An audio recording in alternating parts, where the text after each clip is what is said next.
10 vírgenes. Sí. El tema que voy a tratar es cómo conquistar la presencia de Dios. Se ha venido hablando de la presencia de Dios, como decía el pastor Jefferson, sin su presencia no hay frutos, sin su presencia no hay vida, sin su presencia no hay nada. ¿Sí?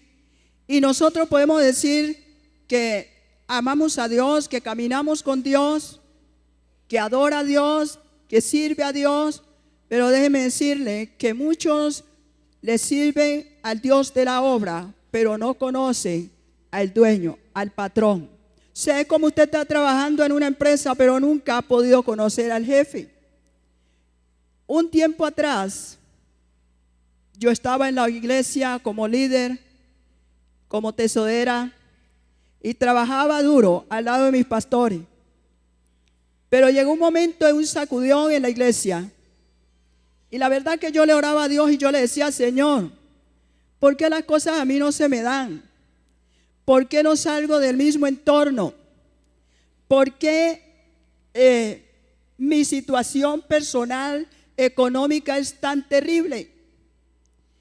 Y leía la palabra y Dios me hablaba, pero yo no entendía. ¿Por qué digo que no entendía? Porque no hacía la palabra en mi vida. Y en medio de esa situación de la iglesia, aquí hay pastores de ese tiempo que estuvieron en el comité regional y estuvieron tratando el caso.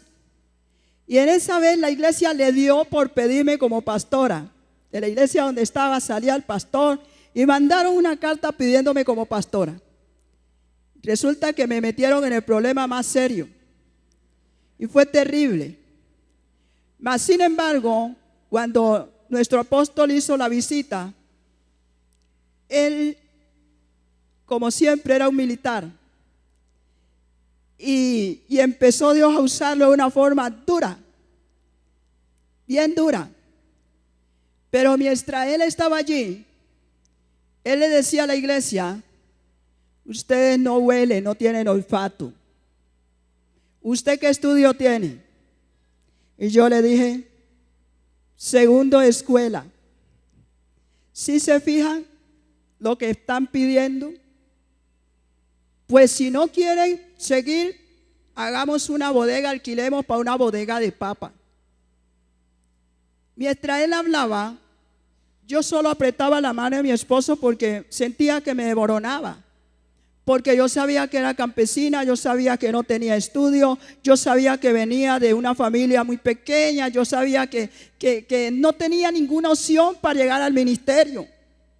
Y menos en ese tiempo que la mujer poca oportunidad se le daba. Y cuando yo estaba ahí, yo le decía a Dios: ¿por qué me metió en esta? ¿Por qué tuve que ser yo la que tuve que destapar esta olla? Y yo recibía menosprecio de algunas cosas, pero hoy yo le digo a la gente, a mis líderes, yo les digo: Dios no recibe en el cielo mantequilla, Dios recibe soldados y valientes. Cuando yo estaba ahí, Dios me habló y Dios me dijo: dígale que la voy a poner al lado de él. Y a mí me pareció locura eso y qué miedo, a mí me daba miedo de hablarle al apóstol. Y volvió Dios y me dijo: en 4 días se van a estar retratando y te voy a poner al lado de él, porque el que lo sacó del ejército te sacó del campo. Y yo me quedé allí, pero cuando yo alcé la mano para orar, el apóstol dijo: Arango, ore. Y cuando arrancaron orando, yo me callé, pero el Espíritu Santo hablaba a mi espíritu y me decía: vaya, dígale a él. Y yo fui y le dije: pastor, Dios me dijo que esto se iba a aclarar, porque en público va a salir la verdad. Y él era un hombre muy de Dios, se quedó mirándome y me dijo: si Dios le dijo, así va a ser. Y me dio miedo decirle lo demás. Me quedé allí, pero me fui a mi casa y yo le dije: Dios, ¿cómo llego donde está él? Si él es un hombre de la ciudad, si él es un profesional, si él tiene un bagaje pastoral, está como del cielo a la tierra. Esto no fue Dios, ¿quién fue que me habló? Esto es locura. Déjeme decirle que cuando Dios habla, Dios cumple. Pero Dios cumple cuando tú te pones en conexión con el que te habló. Y entonces yo empecé a decirle, Señor, ¿cómo llego? Iba a la Biblia y los hombres de Dios, cuando Dios les hablaba, ellos decían, ¿en dónde? ¿Cuándo? Siempre habían preguntas. Y en esa vez Dios me lleva allá. Cuando yo le reclamaba a Dios, ¿por qué? Dios me hablaba de dos tipos de creyentes. Los dormilones en el campo espiritual y los que son activados en su espíritu. Y esos son los que llegan a la meta trazada por Dios. Y entonces yo decía, pero yo le sirvo, Señor, yo evangelizo, yo frito empanadas, yo hago bueno de todo. Y entonces, y Dios me hablaba de que la vida activa no era solamente movimiento, activismo, sino una vida que fluyera del espíritu. Una vida conectada con el cielo. Y empecé a meterme con Dios. Y Dios hizo como me dijo. A los 5 días estaba aclarando todo. Me habían disciplinado públicamente. Estaba diciendo el apóstol, esa disciplina ya no va. Sí. Ahora, ahí empezó mi proceso en cuando llevaba mucho tiempo en la iglesia. Había llegado a ser tesorera, estaba en la alabanza, era líder de evangelismo, era líder de dama. Pero mi vida era un desastre. Por el día predicaba y por la noche lloraba. Pero cuando empecé a entender, dice la palabra de Dios, y me hizo entender, yo visité otra vez a mi pastor y le dije, pastor, voy a estudiar. Cada vez que yo tenga un título en mi mano, usted va a ser mi papá. Y empecé. Lo primero que Dios me llevó fue a forzarme y a prepararme a la par. Así como crece tu alma, así crecen tus bienes. Tienes que empezar a prepararte secularmente. Pero también tiene que ir de la mano con el secreto de Dios. Y empecé. Y cada vez que yo me estaba graduando en algún área, el primero en recibir la tarjeta era mi pastor y siempre estuvo allá. Yo siempre le decía, Señor, usted dijo que me iba a poner al lado de él. Usted dijo que me iba a poner al lado de él y me daba miedo hasta saludarlo. Hasta que Dios nos fue uniendo. Y Dios nos fue uniendo. ¿Sabe cuándo Dios nos fue uniendo? Cuando yo empecé a ir profundizando en el reino espiritual. ¿Sabe que hablaba uno de los predicadores que tiene que aparecerse al papá? Sí. Y yo creo que el pastor empezó a ver algunos rasgos, no sé. Y el pastor empezó a hacer mi invitación y empezó mi vida a cambiar en todas las áreas. De tal manera que yo siempre le decía, Señor, usted dijo que yo iba a estar al lado de él. Y así el apóstol me llevó a ser parte de la sociedad de las cabañas. Al mes me dijo, cuando nos vinimos, me dijo, Berta, espéreme. Me llevó en su carro, me dijo, vamos a desayunar. Cuando llegamos, salíamos el desayuno, me dijo, espere un tantico, la voy a poner en la junta de socios. Espere un momento. Al mes ya me estaban poniendo en la junta de socios. Y así me fue llevando el Señor a través de mi pastor. Pero yo no puedo desconectarme del cielo. Porque cada día tiene que el cristiano decir, yo voy por más, amén, yo quiero más. Y empecé a ir. De pronto el apóstol tenía algunos eventos y me decía, Berta, acompáñeme. Berta, prepare ese viaje para tal parte. Berta, para acá, para allá. Y cuando ya recibió la noticia de su enfermedad, cuando lo iban a hospitalizar, me llamó. Lo hospitalizaron y me llamó muy por la mañana. Me dijo, Berta, necesito que venga y traiga el aceite. Y yo le llamé y le dije, apóstol, ¿yo puedo llevar a una pastora, invitar a una pastora? Me dijo, ¿a quién va a invitar? A la pastora Isabel, pero a ella sola. Ah, listo, apóstol. Y nos fuimos a las 9 de la mañana para la clínica. Y llegamos a la clínica, yo le decía a Isabel, allá tienen que estar los apóstoles para ungir al pastor, porque él me pidió el aceite. Y dijo, ah, sí, allá tienen que estar. Y llegamos allá y estaba él y la esposa nomás. Y dijo, he apartado este día para pasar con usted, Berta. quiero darle unos consejos, quiero darle unas recomendaciones, quiero hablar con usted. Allá me tuvo hasta las 4 de la tarde, me mandó a almorzar, regresamos y hasta las 4 de la tarde. Lo más terrible es que yo esperaba a los que lo iban a ungir y no llegaban. Y luego me dijo: Berta, Dios me habló de usted y me dijo que usted me ungiera. Y eso sí es terrible. Yo creo que lo más terrible que pasé fue ese día. Y yo miraba a la pastora Mercedes y le decía: únjalo usted. Y ella dijo: no, él dijo que usted. Yo le decía a Isabel: tenga el aceite y usted únjalo a él. Y él me miraba y se reía y me dijo: Berta, únjame. Dios me dijo que usted. Y en ese momento Dios me dijo: ¿te recordás cuando te dije que te iba a poner al lado de él? En cuando había caminado mucho rato con él y había viajado con él, de pronto me había olvidado. En ese momento, terminando de orar por él, Dios me habló. Yo salí muy triste, yo salí muy quebrada de allá. Afuera oramos con Isabel. Pero antes de morir, aún el último día, cuando ya no podía, el día que lo hospitalizaron, que ya no salió más de la clínica, él pidió una hoja de cuaderno. Y dicen que por el efecto de la droga, con sus manitos ya hinchadas, empezó a escribirme una carta. Y en la carta decía, yo digo que sí, estaba muy cuerdo, todo era en torno de la santidad, en torno de no cambiar los principios en que fuimos formados, en torno del reino, en torno de la presencia de Dios.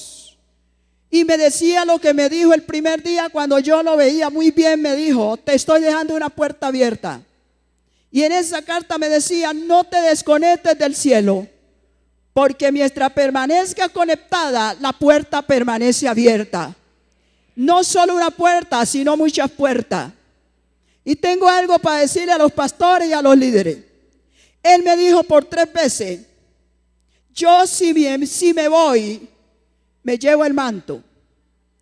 Pero yo veo que caen después de mí muchos y muchos y muchos y muchos y muchos mantos. Tómelo si quiere. Y yo quiero decirle, me ha venido hablando Dios de esos mantos. Y me ha venido Dios hablando de esos mantos. Pero usted no puede tocar siquiera uno si no entra al trono. La vida de las 5 vírgenes insensatas no produce nada. Sí. ¿Qué nos impide conquistar la presencia de Dios? Hay tantas cosas que nos impide conquistar. Y una de ellas es un corazón resentido, delicado. Hay que tratarlos con pañitos de agua tibia. Yo doy gracias a Dios porque mis pastores, tuve al lado de 3 pastores, solo uno no fue militar. Mis pastores fueron militares. Sí. Yo doy gracias a Dios por eso. Hoy tiene que tratársele a la gente con besitos. Si no me dan el beso, me muero. Si no me abraza el pastor, yo me acabo. Si no me tuvieron en cuenta para esta oportunidad, yo no. Y empieza la persona, déjeme decirle que así no va a llegar a ninguna parte. Dígale al que está a su lado: no vas a llegar a ninguna parte. Tienes que ser valiente. Porque escrito está. Yo no le voy a hablar de otra cosa, le voy a hablar de las oportunidades de Dios, pero no divorciado del secreto. Le voy a hablar de lo que Dios, de lo que a mí me ha bendecido. Cada vez más Dios me sorprende. Nunca le digo a Dios: nunca deje que me olvide de dónde me sacaste. Porque si me olvido, entonces voy a tomarme la gloria para mí y no se la voy a dar al que es el dueño. Todos los días Dios me sorprende porque está delante de ustedes. Son una sorpresa tremenda. Pero no puedo olvidarme que salí detrás de los cañauzales, de cargar una escopeta y cazar animales, de coger una lancha y correr un motor, de coger un machete, un hacha, irme con 12, 13, 15 hombres a torzar madera. De allá me sacó Dios. ¿Sí? ¿De dónde Dios te está sacando? ¿Sabe que para conquistar la presencia de Dios tengo que hacer muchas cosas? Y hay muchas que me impiden, ¿sí? Esas cosas que me impiden conquistar su presencia es el mundo. El mundo tiene tantas cosas, hay tantas cosas que se mueven. Y es más, lo tremendo es que entre nosotros mismos decimos, ese hermano es religioso, esa hermana es religiosa. Pero cuando usted está conectado con el cielo, usted cada cosa que usted mira, usted le pregunta al cielo, usted le pregunta al que gobierna arriba. ¿Esto viene de allá? ¿Esto viene de aquí? Ese como los que están arreglando los aparatos acá, le están preguntando al de allá. Mueva tal micrófono, tal número, auméntele, bájele, súbale. Así es cuando usted tiene una vida de altar. ¿Sí? Si no es así, no se ve resultado. Dios me dijo que iba a hacer algo conmigo. Y eso era locura, hermano. No he llegado a la meta, voy en camino. Todavía no pretendo haberlo logrado todo. Pero lo único que sé es que mientras no me suelte las manos de Dios, grandes cosas hará el Señor. Estaba orando en noviembre y Dios me dijo, Génesis 8. Y cuando yo oí al pastor Jefferson hablando de la palabra y hablando de los remas, Dios me hablaba que el 2016 era año de vientos frescos.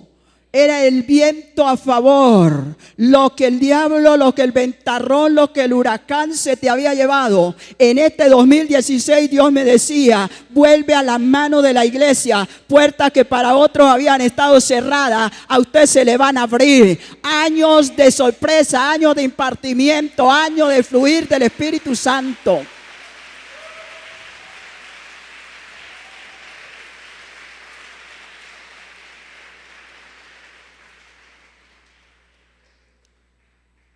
Pero Jesús dijo claramente, apartados de mí.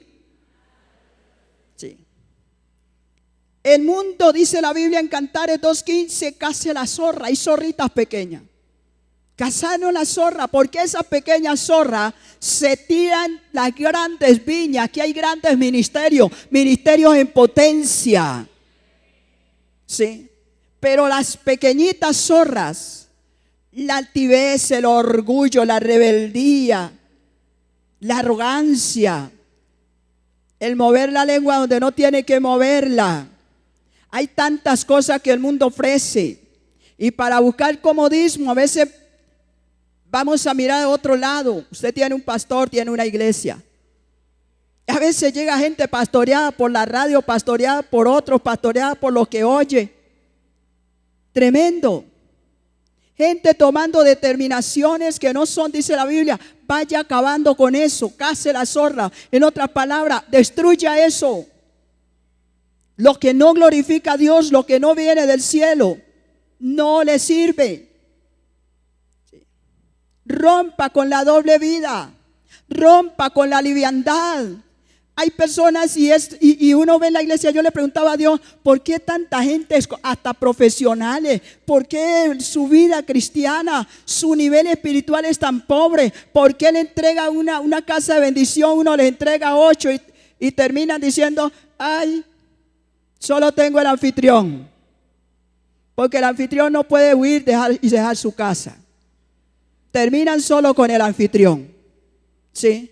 Cuando la Biblia dice que usted ha sido plantado para dar fruto y que el fruto que usted da permanezca. Cuando la Biblia dice que en todo lo que usted y yo impongamos las manos tiene que prosperar, tiene que ser multiplicado. ¿Por qué la palabra de Dios?